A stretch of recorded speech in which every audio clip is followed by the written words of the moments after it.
This new unit is focusing on energy and chemical reactions. Specifically for this lesson, we're looking at energy, the basics of energy, and specific heat capacity.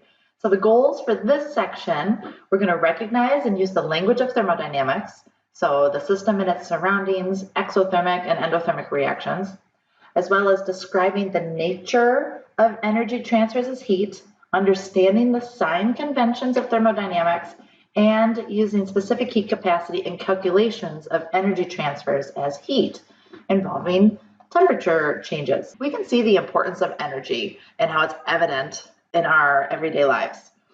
For example, like heating and cooling our homes, powering the appliances that we use, allowing our vehicles to run to get us from place to place, and there's so many other ways that we use energy. Most of the energy we use for these purposes is obtained by carrying out chemical reactions, largely by burning fossil fuels. We use natural gas for heating, coal and natural gas to generate most of our electric power, and fuels derived from petroleum for automobiles and for heat. Energy is also required for living. Chemical reactions in our bodies provide the energy for body functions, for movement, and to maintain our body temperature. So we know that energy is the ability to do work, right? And that there's two main types of energy, kinetic energy and potential energy. Kinetic energy is the energy that's associated with motion, and we know that's 1/2 mv squared. We also know that potential energy is the energy that results from an object's position, its composition, its state. Well, we're focusing on thermal energy. Thermal energy is the kinetic energy of molecules. And thermal energy is associated with the transfer of energy as heat between a hotter object and a colder object. One type of potential energy is chemical energy, which is the energy associated with the forces holding atoms together as molecules or binding atoms and molecules together as solids and liquids. So in a chemical reaction, chemical energy, so potential energy, is converted to other forms of energy like heat or light, kinetic energy. So we've also talked about the law of conservation of energy. And we know that that says that energy cannot be created or destroyed. So stated a little bit differently, we can say that the total energy of the universe is constant. Now, in order to understand the importance of this law, we need to introduce some new terminology and carefully consider the implications of a number of different experiments. Now, when we get to doing problems here looking at heat transfer, we symbolize heat as Q. So we'll be looking at Q and how to calculate heat in just a bit. We've also talked in previous lessons about the difference between extensive properties and intensive properties. So extensive property is a property that depends on the amount of material, like mass and volume. Mass is something, if I had a small piece of iron versus a large piece of iron, my mass varies. It's a property that depends on the amount. Volume, if I have a small glass of water versus a large glass of water, I have a small volume versus a large volume. That changes even though it's the same substance, right? If I had water, H2O, if I had 5 milliliters of it or 500 milliliters of it, that volume changes for water. Versus an intensive property is a property that is independent of the amount of material, like the density of water. The density of water is 1 grams per milliliter. If I had 5 milliliters of water, its density is still 1. If I had 500 milliliters of it, its density is still 1. So let's use that and talk about the difference between heat and temperature. Heat is the transfer of energy from a hotter to a colder object. This is an extensive property. If I have a much larger object, then there's going to be more heat transferred. So that is variable. Temperature is the measure of the intensity of heat, not the amount of it. So temperature is an intensive property. I could take the temperature of a small cup of boiling water that had 5 milliliters of water in it, and its temperature, if it's boiling, it's going to be 100 degrees. I could take the temperature of a huge pot of water, that's 500 milliliters of water, and it's also boiling, and its temperature is going to be 100 degrees. Both would have the same temperature, but there is different heat content because I have different amounts of it. So heat is an extensive property, temperature is an intensive property. In thermodynamics, the terms system and surroundings have precise and important meanings. A system is defined as an object, a collection of objects being studied. The surroundings include everything outside the system that can exchange energy or matter with the system. In future references, we will need to define systems precisely. If we're studying the energy involved in a chemical reaction that's carried out, for example, the system might be defined as the reactants, the products, and the solvent. The surroundings would be the reaction flask and the air in the room and anything else in contact with the flask, which it might exchange energy or matter with. At the atomic level, a system could be a single atom or a molecule, and the surroundings would be the atoms or molecules in its vicinity. The concept of a system and its surroundings applies to non-chemical situations as well. To study the energy balance on our planet, we might choose to define Earth as the system and outer space as the surroundings. On a cosmic level, the solar system might be defined as the system being studied, and the rest of the galaxy would be the surroundings. So it's just important that how the system and its surroundings for each situation are defined depends on the information that we're trying to obtain or convey. Energy can be transferred between a system and its surroundings, or between different parts of the system. One way that energy can be transferred is as heat. Energy is transferred as heat if two objects at different temperatures are brought into contact. We can see that the energy of the system can increase. So the energy of the system increases when heat is gained. So Q, we know, is heat. When it is gained, so that means that we have positive heat. So Q is greater than 0. When the system loses energy and the system decreases, that's because heat is lost. Heat is negative. If the energy of the system decreases, that means that the energy of the surroundings increases. So we can say energy of SUR increases. And if the energy of the system increases, we know that it's because the energy of the surroundings has decreased. Energy transfer as heat will occur spontaneously from an object at a higher temperature to lower temperature. It always will go from the higher temperature to the lower temperature. The transfer of energy as heat continues until both objects are at the same temperature and thermal equilibrium is achieved. So it continues happening until they're at the same temperature. At thermal equilibrium, the object with a temperature increase has gained thermal energy. The object with a temperature decrease has lost thermal energy. We're going to do some problems to show that.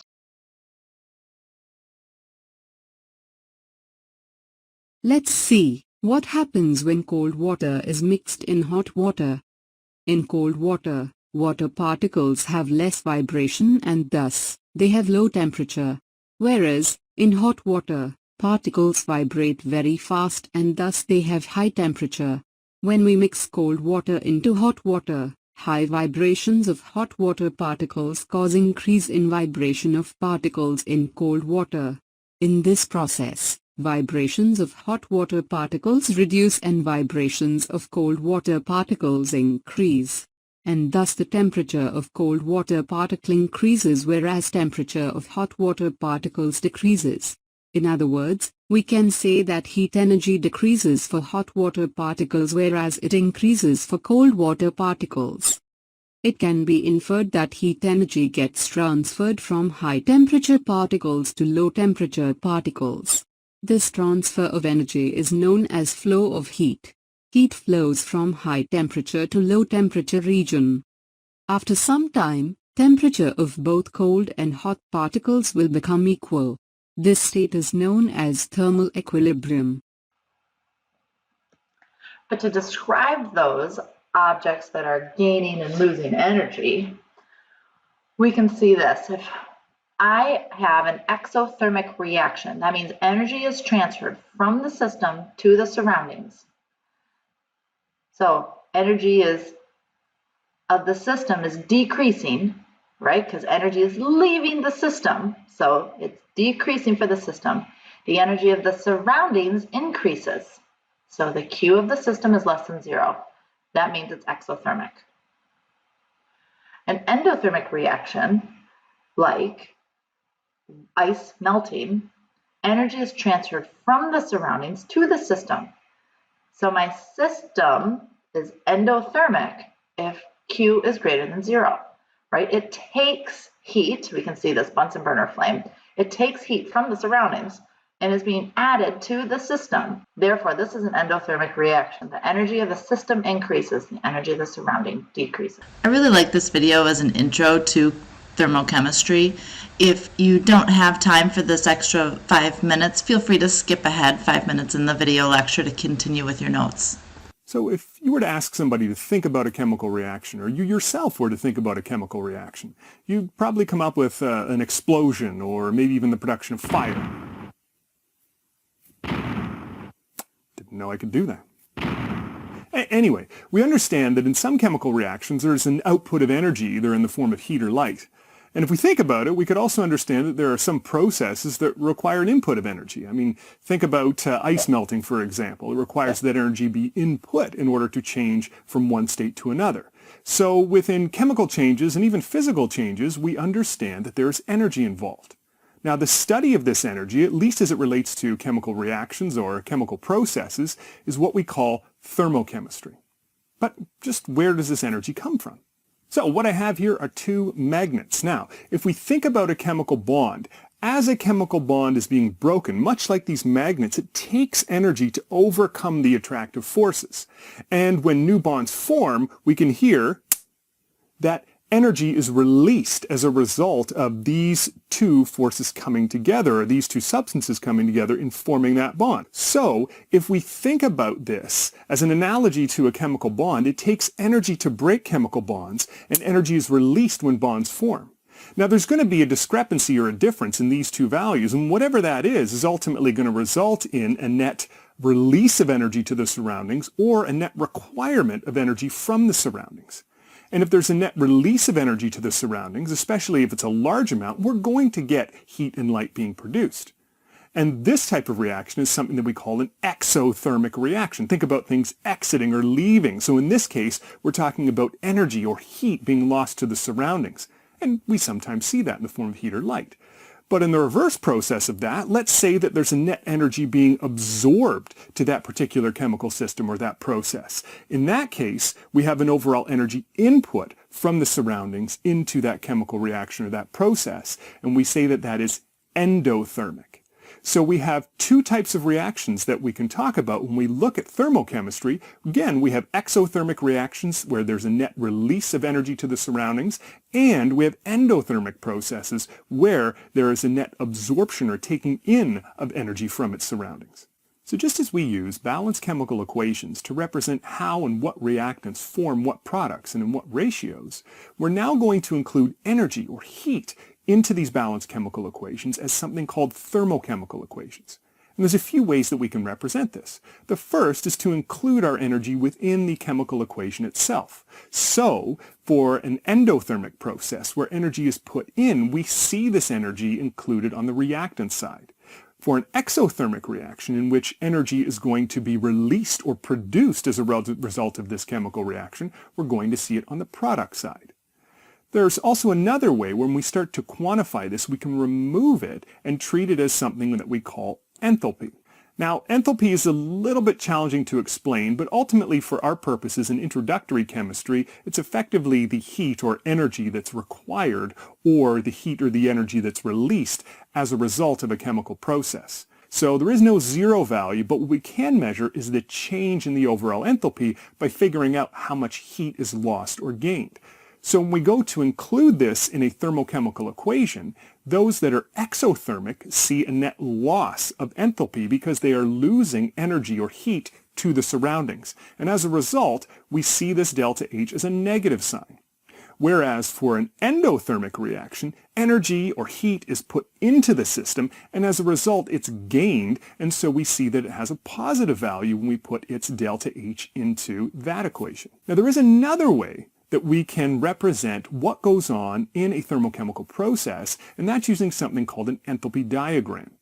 And in this enthalpy diagram, as I indicated, there's no zero value. It's just a relative measure of enthalpy of reactants and products. And if we take a look at an endothermic process, we can see that since energy is input into this particular system, that the reactants are going to have lower enthalpy than the products are. And ultimately, we can put in an increase in the overall enthalpy of this particular reaction. Whereas for exothermic reactions, we can see that since energy is going to be lost or given off to the surroundings, ultimately what we have are reactants that have a higher overall enthalpy than the products, and we can see that over the course of this reaction, we can equate it to having a loss of enthalpy as this reaction proceeds. Now, these seem a little vague in terms of the amount of energy that's going to be released or absorbed. I mean, wouldn't it be beneficial in a chemical reaction to know just how much energy is going to be produced or just how much energy might be required? Well, yeah, I mean, those are kind of rhetorical questions, aren't they? There's got to be some way that we can establish values or quantify the amount of energy that's lost or gained in a chemical process so that we can include those in our thermochemical equations and enthalpy diagrams. So stay tuned for how we figure that out. Thanks for watching. And to wrap up this section on energy and the basics of energy, we are going to look at energy units. So our main one that we use, the official SI unit of energy, is the joule. And the joule is equal to 1 kilogram meters squared per second squared. And actually joules, it's kind of like meters and kilometers. Joules, there could be a lot of joules in something. So we often, in chemistry, convert to the kilojoule. It's just easier unit since there's a lot of joules of energy. So kilojoules is just easier. We also can represent energy in calories, capital C, and little c calories. So 1 capital cal is equal to 1,000 calories, little calories. And 1 little calorie is equal to 4.184 joules. So this is just one conversion to go from English to metric, similar to if I said 1 inch is equal to how many centimeters. It's just an English to a metric conversion. We are used to using calories. That's how our nutrition facts are labeled. But in chemistry, in the metric system, we use joules. Let's look at an example problem. We want to convert 3.75 times 10 to the third calories into joules. All right, so let's set this problem up.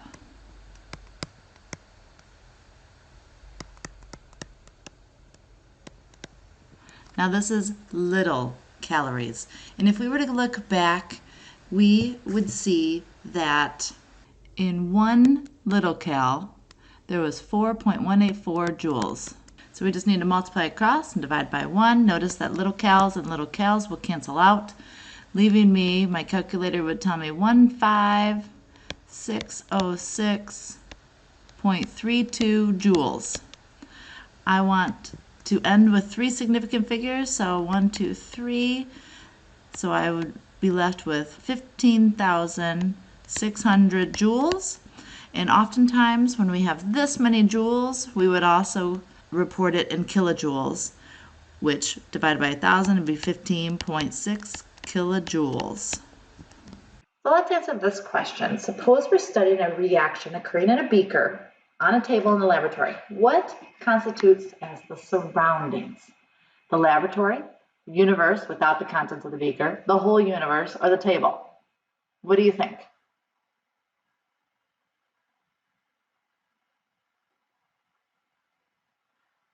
If we're not being specific, then we need to just be like, well, it's everything but the beaker. Whoops. Which one of these processes is exothermic? A thermic lance, which burns rods of iron and magnesium and oxygen, generates enough heat to melt steel. An ice cube melting and cools a glass of warm lemonade. Evaporating sweat cools your skin. The sublimation of solid carbon dioxide, or dry ice. So dry ice coming from a gas, or from a solid to a gas. What do you think? Which one is exothermic? Where Q of the system is less than 0. The heat of the system is less than 0. Well, hopefully you said that it's generating enough heat to melt steel. We know that our system is losing heat. The surroundings is gaining it. It's obviously the surroundings is gaining a lot of heat because it's enough to melt steel. Every one of those other examples would be endothermic. The next section we're talking about is looking at specific heat. And you should be able to use specific heat capacity in calculations of energy transfers as heat involving temperature changes. When an object is heated or cooled, the quantity of energy transferred depends on three things: the quantity of material, the magnitude of the temperature change, and the identity, including the phase, whether it's solid, liquid, gas, of the material, the size of the temperature change, and the identity of the material. To mathematically relate the quantity of energy transferred to the quantity of material and the temperature change, we use the specific heat capacity.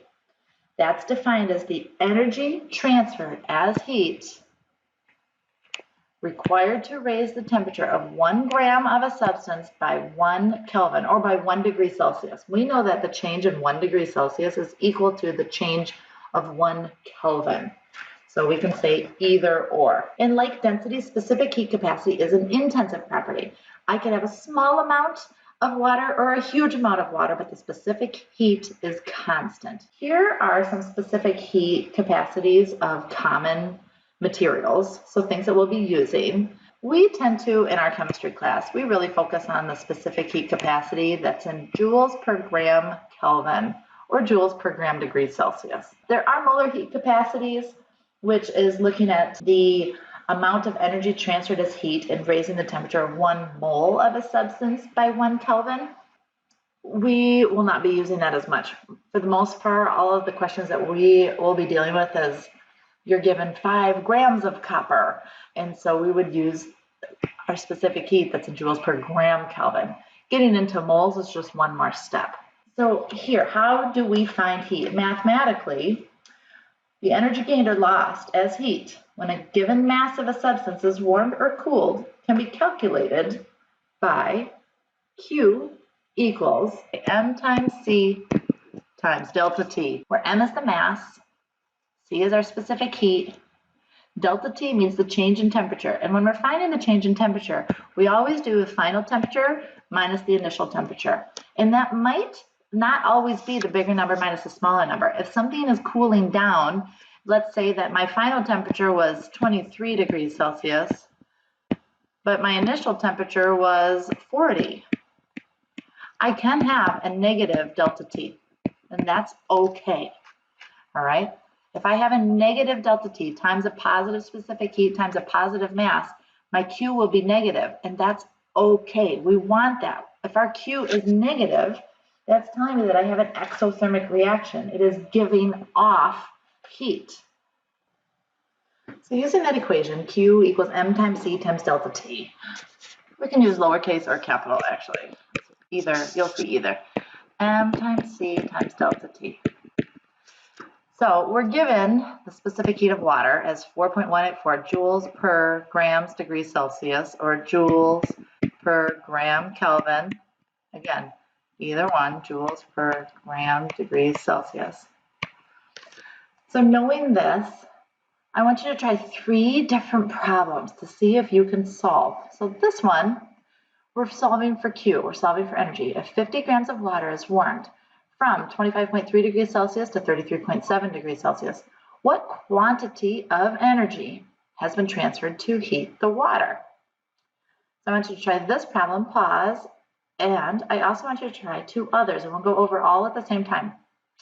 How much energy, so again, we're finding Q here again, must be transferred to raise the temperature of a cup of coffee from 20.5 degrees Celsius to 95.6 degrees Celsius.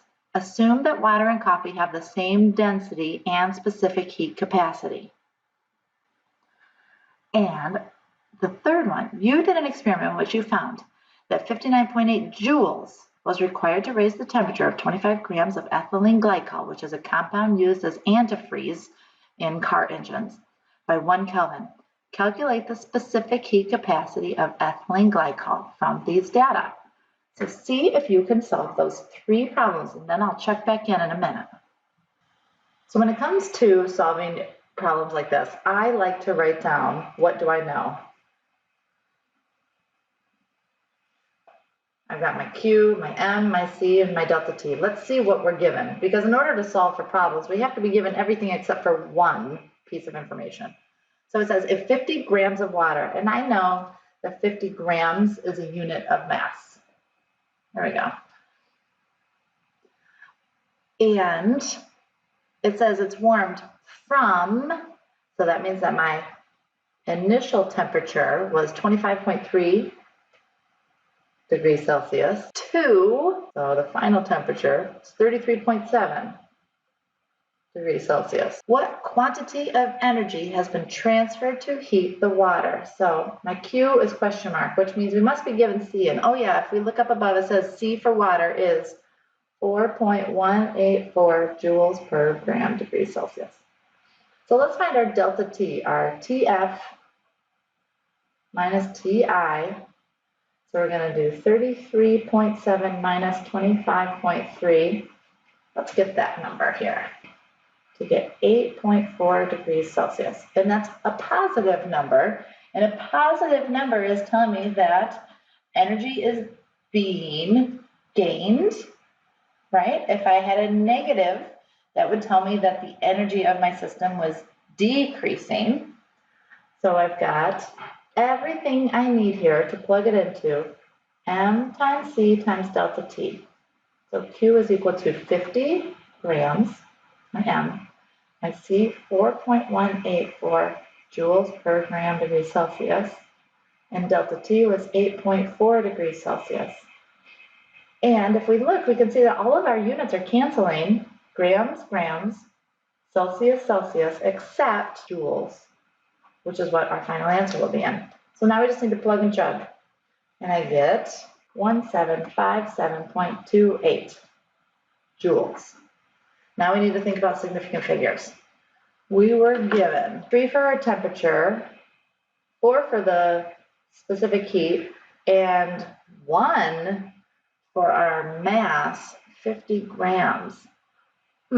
So I'm just wondering if it wants us to be specific to that 1, and actually our answer doesn't seem to care. So we can leave it as this full amount. We could also write this in kilojoules if we wanted to say 1.76 kilojoules, right? Move our decimal back 3 spots. So either one would work. Here are the answers to the other 2 questions, so check your work and see how you did.